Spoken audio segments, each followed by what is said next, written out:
حضرت شیما کے اصلی نام کے بارے میں اختلاف پایا جاتا ہے۔ کچھ سیرت نگار جدامہ، زیادہ تر حذافہ لکھتے ہیں۔ بہرحال یہ شیما کے عرف سے مشہور تھیں۔ یہ حضور علیہ السلام کی رضائی ماں حضرت حلیمہ سعدیہ کی بڑی بیٹی تھی اور ان کے والد کا نام حارث تھا۔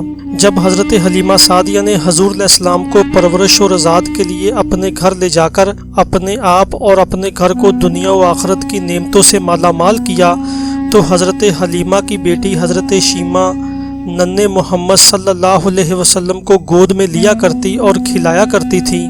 حضور علیہ السلام نے اپنی حیات پاک میں بچپن کے چند قیمتی سال حضرت حلیمہ سعدیہ کی گود میں اور ان کے خاوند کے کندھوں پر اور اپنی رضائی بہن حضرت شیما کے ساتھ کھیل کود میں گزارے۔ حضرت حلیمہ حضور علیہ السلام کو کہیں دور نہیں جانے دیا کرتی تھی۔ ایک روز وہ غافل ہو گئیں، مگر حضرت شیما آپ علیہ السلام کے ساتھ رہا کرتی تھی۔ حضور علیہ السلام حضرت شیما کے ساتھ بیڑوں کے ریوڑ میں تشریف لے گئے۔ رضائی ماں حضرت حلیمہ آپ کو تلاش کرنے نکلی تو آپ کو شیما کے ہمراہ پایا۔ حضرت حلیمہ نے حضرت شیما سے کہا کہ انہیں اتنی گرمی میں لیے پھرتی ہو؟ تو حضرت شیما نے بتایا کہ اماں جان، میرے بھائی نے دھوپ کی گرمی محسوس نہیں کی، اس لیے کہ بادل آپ پر سایہ کرتا تھا۔ جب یہ ٹھہر جاتا تو بادل بھی ٹھہر جاتا اور جب چلتا تو بادل بھی چلتا، یہاں تک کہ ہم اس جگہ آ پہنچے۔ حضرت شیما بنت حارث حضور علیہ السلام کی پرورش اور خدمت و تربیت اور دیکھ بھال میں اپنی ماں کا ہاتھ بٹاتی تھی۔ جب حضرت حلیمہ سعدیہ گھر کے کاموں میں مصروف ہوتی تو حضرت شیما حضور علیہ السلام کو اٹھائے پھرا کرتی تھی، بہلاتی، نہلاتی، دھلاتی اور کپڑے بدلا کرتی۔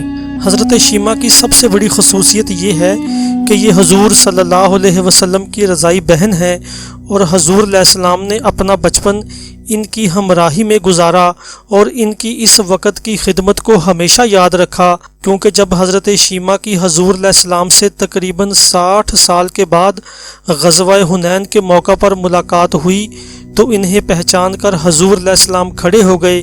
انہیں دیکھ کر آپ صلی اللہ علیہ وسلم کی آنکھوں میں آنسو آ گئے۔ آپ نے ان کے لیے اپنی چادر بچھا کر انہیں عزت بخشی اور انہیں اپنی چادر پر بٹھایا۔ غزوہ حنین کے علاوہ اہل سیر کسی اور ملاقات کا ذکر نہیں کرتے۔ اس عظیم خاتون کے بارے میں سیرت الحلیہ میں لکھا ہے کہ حضور علیہ السلام نے حضرت شیما بنت حلیمہ کو ماں فرمایا کیونکہ انہوں نے آپ علیہ السلام کو گود میں لیا۔ حضرت شیما کے حالات زیادہ نہیں ملتے، صرف حضور صلی اللہ علیہ وسلم کے بچپن کے حالات کے بعد غزوہ حنین یا حوازن میں ان کی حضور علیہ السلام سے جو ملاقات ہوئی اس کے کچھ حالات ملتے ہیں۔ شوال سن 8 ہجری میں غزوہ حنین پیش آیا۔ بنی حوازن اور بنی ثقیف کے قبیلوں نے طائف کی جگیروں کے لالچ میں 4000 جنگجوؤں کے ساتھ مکہ پر حملہ کا قصد کیا۔ دوسری طرف سے حضور علیہ السلام اپنے جانساروں کے ساتھ مکہ سے نکل کر وادی حنین میں اترے۔ ایک خونریز جنگ کے بعد دشمنوں کو شکست فاش ہوئی۔ غزوہ حنین کے بعد قیدیوں کی تعداد 6000 تھی۔ ان قیدیوں میں حضور صلی اللہ علیہ وسلم کی رضائی بہن حضرت شیما بنت حارث بھی شامل تھی۔ یہ انصار کی جس پارٹی کے ہاتھ لگی تھی وہ بہت سختی کرنے والے تھے۔ جب انہوں نے جنگی سختی سے کام لیا تو حضرت شیما نے لشکریوں سے بہت فخر سے کہا، جانتے نہیں ہو کہ میں تمہارے آقا کی بہن ہوں، میرے ساتھ ادب سے بات کرو۔ انہوں نے یقین نہ کیا اور کہا کہ اس سلسلے میں کوئی نشانی نہیں ہے۔ حضرت شیما نے فرمایا کہ تم مجھے ان کے پاس لے چلو۔ وہ حضرت شیما کو ساتھ لے کر دربار رسالت میں پہنچے۔ یہ حضور صلی اللہ علیہ وسلم کی خدمت میں حاضر ہوئیں اور اپنا تعارف کروایا۔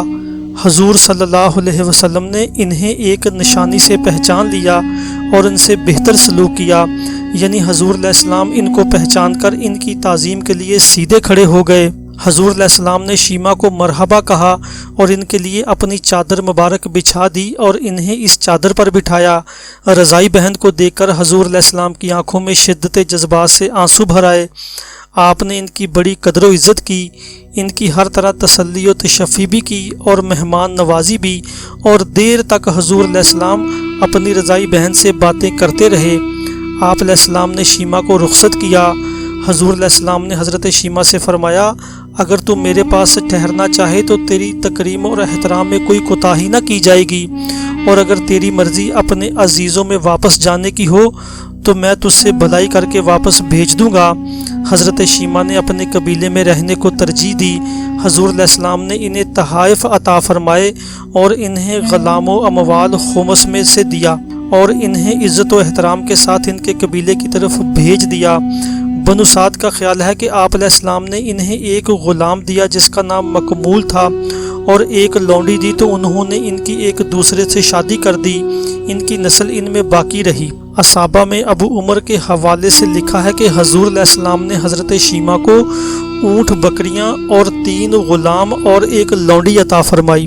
حضرت شیمہ بنت حارث نے اپنے قبیلے کی طرف جانے سے پہلے اسلام قبول کیا اور اسلام کی دولت سے مالا مال ہو کر واپس گئیں۔ حضور علیہ السلام نے بہن کو شاید قبیلہ حزان کے لیے کچھ پیام بھی دیا تھا۔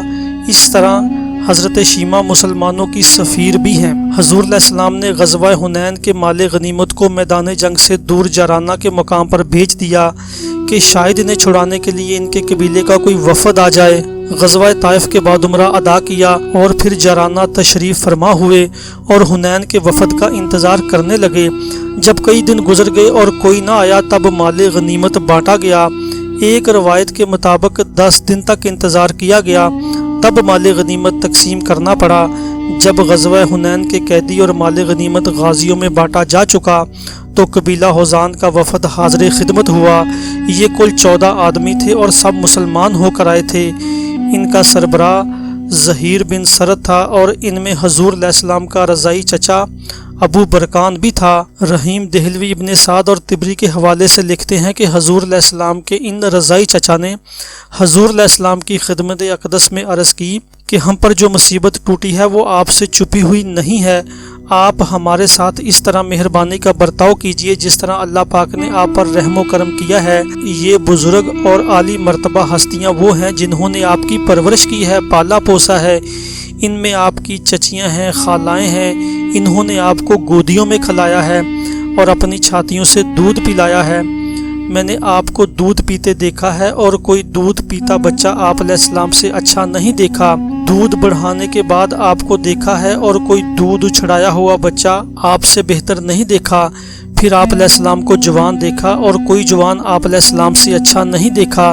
نیک خصلتیں آپ علیہ السلام میں درجہ کمال پر پہنچی ہوئی ہیں اور آپ علیہ السلام کی جڑ بنیاد ہم ہیں۔ آپ کے خاندان کے لوگ ہم ہیں، ہم پر احسان کیجئے، اللہ آپ پر احسان کرے گا۔ رئیس وفد زہیر نے رضاعت ہی کے رشتے کا حوالہ دیتے ہوئے کہا کہ اسیر عورتوں میں آپ کی پھوپھیاں اور خالائیں بھی ہیں۔ اگر سلاطین عرب میں سے کسی نے ہمارے خاندان کا دودھ پیا ہوتا تو اس سے بھی بہت امیدیں ہوتی، آپ سے بہت امیدیں ہیں۔ حضور علیہ السلام نے فرمایا جو میرا اور بنی عبد المطلب کا حصہ ہے وہ میں نے چھوڑا۔ انصار نے کہا جو ہمارا حصہ ہے وہ ہم نے اللہ اور رسول علیہ السلام کے لیے چھوڑ دیا۔ اس طرح 6000 قیدی رہا کر دیے گئے اور جو مال ان کو واپس دیا گیا ان کی قیمت 50 کروڑ درہم تھی۔ لکھا ہے کہ حضرت شیمہ کو رخصت کرتے وقت حضور علیہ السلام نے فرمایا تھا کہ شیمہ تم اپنی قوم کے ہمراہ مجھے جارانہ کے مقام پر ملو گی تو میں تمہاری معیشت کے اسباب مہیا کر دوں گا۔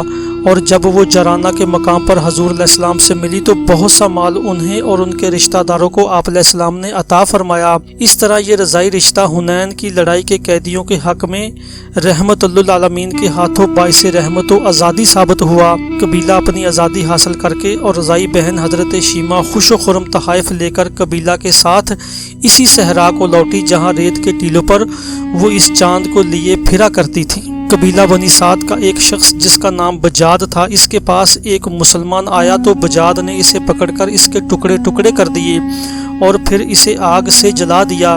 حضور علیہ السلام نے اپنے سواروں کو حکم دیا کہ اسے تلاش کریں اور جب اس پر قابو پالے تو اس کو بھاگنے نہ دیں، اسے مضبوط اور محفوظ رکھے تاکہ وہ بھاگ نہ سکے۔